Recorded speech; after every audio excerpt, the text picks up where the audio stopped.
For history. In the days before history, there was a city of marble and light, where kings ruled with divine wisdom and oceans bent to their will. Then, in a single night, it vanished beneath the waves. You've heard the name before: Atlantis, the city of gold and glory, the paradise lost to the sea. But what if Atlantis was never just a story about a sunken island? What if it was a mirror, reflecting humanity's oldest dream and its greatest flaw? Every civilization that's ever risen believed it was immortal. Egypt thought the Nile would protect it forever. Rome thought its legions could never be broken. And somewhere in the mists of time, a civilization thought the same, that it had mastered nature, that it had reached perfection. But perfection is fragile, because the moment we believe we've conquered the world, we begin to forget how to survive in it. The story of Atlantis is not just a legend about a lost continent, it's a parable written in salt water and silence. And as we trace the roots of this ancient myth, from Plato's dialogues to modern satellite scans of the ocean floor, we uncover something far more haunting. Atlantis might not be lost because it was never found. It might be lost because it keeps happening. The earliest mention of Atlantis comes not from explorers or sailors, but from the mind of a philosopher, Plato, writing in 360 BCE. In two dialogues, Timaeus and Critias, Plato described a mighty island beyond the Pillars of Hercules, what we now call the Strait of Gibraltar. Atlantis, he said, was larger than Libya and Asia combined, blessed with endless resources, advanced architecture, and a lineage descended from the gods themselves. At its heart stood a capital of rings, concentric circles of land and water, guarded by a temple plated in silver and gold. Its kings commanded fleets that conquered lands as far as Egypt and Italy. They were enlightened, but proud. And it was pride, Plato warned, that would be their undoing. For when they turned from virtue to greed, Zeus summoned the sea to wash them away, and, in a single day and night of misfortune, Atlantis sank beneath the waves. But here's the deeper layer. Plato didn't write myths, he wrote morals. Atlantis was never introduced as a history lesson, but as a warning. In his world, Athens stood as the symbol of moral strength, while Atlantis embodied hubris, the arrogance of a society that worships power more than wisdom. Yet what made this story endure wasn't the philosophy, it was the possibility, because every corner of the ancient world had whispers of something similar. Egyptian priests spoke of islands swallowed by the sea. In the Minoan world, on Crete and Thera, entire cultures were erased by volcanic fire and tsunami waves. And across the Atlantic, legends of sunken lands appear in Mayan, Aztec, and even Celtic lore.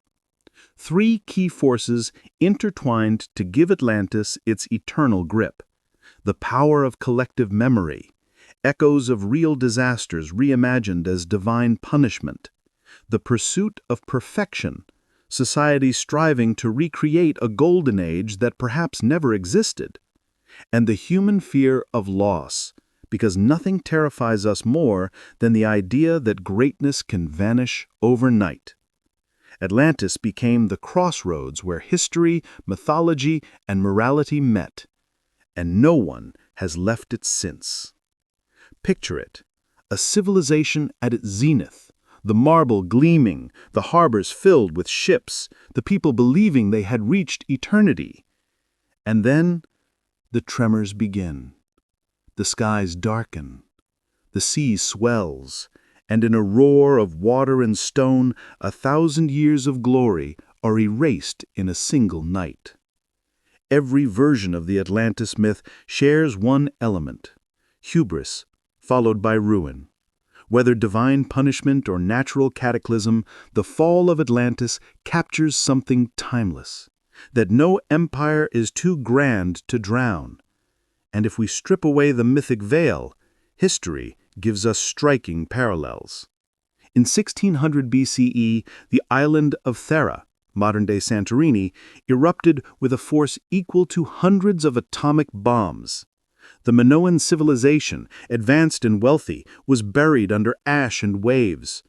Archaeologists uncovered homes with indoor plumbing, frescoes, art, and trade networks, signs of a culture that thought it had mastered its world. But nature doesn't negotiate. The same story repeats through time. The Romans, blinded by expansion, fell to the weight of their own empire. The Maya, masters of astronomy, collapsed under famine and internal strife. Each civilization builds its own Atlantis, believing itself eternal until the tide comes. As the philosopher George Santayana once said, "Those who cannot remember the past are condemned to repeat it." Atlantis, then, might not have been a place, but a prophecy. After Plato, the world couldn't let Atlantis die. It became the ultimate riddle, half moral tale, half treasure map. Through the Middle Ages, scholars argued whether it was metaphor or memory. During the Age of Exploration, it became obsession. Christopher Columbus carried Plato's words with him across the Atlantic, believing he might find the remnants of that lost land. And as the centuries passed, Atlantis evolved, shifting shape with the world's imagination. In the 17th century, explorers pointed to the Azores Islands, claiming they were the mountain peaks of Atlantis still above the water. In the 19th century, Ignatius Donnelly's bestseller, Atlantis, the Antediluvian World, proposed it as the cradle of all civilizations, the mother culture that seeded Egypt, the Maya, and beyond. In the 20th century, mystics and occultists turned it spiritual, a land of ancient wisdom destroyed when humanity lost its virtue. Archaeologists, meanwhile, found sites that reignited the debate. The Minoan ruins of Akrotiri, the sunken city of Helike, and the Doggerland plains beneath the North Sea, each one proof that whole worlds can, in fact, disappear. Scientists studying plate tectonics and sea levels showed that across history, thousands of coastal settlements had been swallowed by the sea, giving truth a foundation beneath the myth.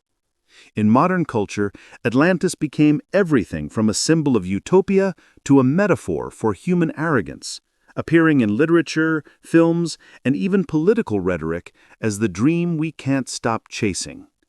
And yet, what keeps Atlantis alive is not the hope to find it, but the fear of becoming it. Because in every age, we build towers higher, cities larger, technologies smarter, believing again that we've conquered nature. But the ocean remembers, and it waits. Maybe Atlantis was never meant to be found. Maybe it was meant to be understood. The legend endures because it tells the oldest story we know, that the line between civilization and ruin is thinner than we think, that progress without humility becomes destruction, and that every time humanity builds its paradise, it risks repeating the same mistake, forgetting that nothing we make lasts forever. Atlantis is our collective reflection, a warning that even the brightest city can drown beneath the weight of its own pride, and if you look closely, you can still see its silhouette in our world today. In the glass towers rising over floodplains, in the desert spreading where forests once stood, in the echoes of warnings ignored. As Plato himself wrote, we can easily forgive a child who is afraid of the dark. The real tragedy of life is when men are afraid of the light. Atlantis is not gone. It's waiting in every empire, every generation, every time we believe we are untouchable. Because the past doesn't just tell us where we came from, it warns us who we might become.